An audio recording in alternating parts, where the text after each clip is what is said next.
was just a combination of realization that it worked out. You know, all the hard yards, as Shane calls them, the lows, the disappointments, the defeats, injuries, all the things that people kind of assume, you know, you don't have because they see the finished product, and to actually pull it off and to have won the team sprint and the Keirin, and to be part of this amazing team with riders like Laura,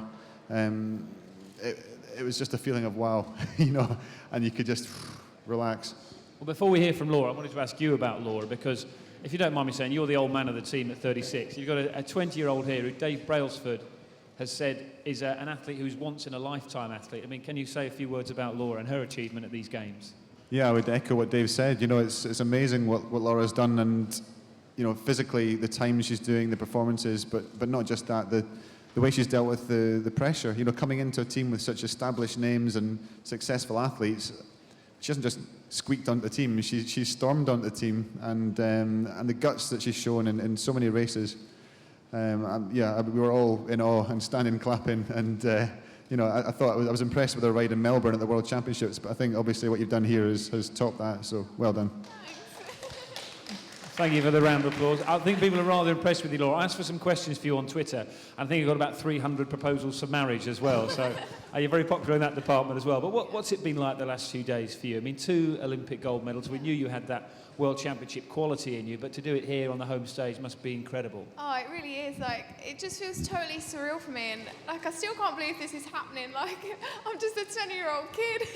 I actually can't believe it. But I mean, I know I did it in Melbourne, and I thought maybe I did have a chance to do it again, but I didn't know whether I just fluked the Omnium in Melbourne and whether I could still beat them all again. So yeah, it's just amazing, and especially to do it in front of that home crowd as well. And to be part of such a successful cycling team, I mean, there's a wonderful stat around yesterday that you lot, between you, have won 70% of the gold medals on offer. So if Team GB had managed that across the board, I think they'd have 140 golds at the moment. But how is that to be in a team with people like Sir Chris and Bradley Wiggins as well, who I know you famously had your picture taken with many years ago? Yeah, oh, it's such a massive deal to me. Like, obviously, when I had that photo taken with Bradley, I never once imagined that I'd be on the same team as him, and I never once imagined that I'd win a gold medal at the same Olympics as Sir Chris. He's my idol, and he's sitting right there. It's wonderful to see you with that sort of boundless enthusiasm, but there will be lots of young women, particularly girls, watching you, thinking, I want to be like Laura Trott. I want to go into the sport in the same way that there'll be young men have been for the last 10 years, Chris, watching you thinking, I want thighs like that. I mean, Laura, how does that make you feel? Oh, like, I'd love that. I mean, because obviously I looked up to them guys after 2008, and it's just nice to know that you do have somebody to idolise and that there is a whole group of people still coming through. So, yeah, I would love to be able to inspire people like they did for me. I certainly don't expect people to call me Sir Chris. You know, it's the only person who does all the time is Shane Sutton, our head coach, who's an Aussie, and he's adamant that everyone calls me Sir Chris, and so I call him Shane Sutton OBE because he's got an OBE, just to return the compliment. It's a huge honour, and you know, you say those words, but they roll off the tongue very easily. But it is a huge honour and great for the sport. You know, but when you travel to foreign countries, it's the first thing, like you know yourself, a foreign journalist asks these questions because it's such a novelty to have a Knight of the Realm in sport.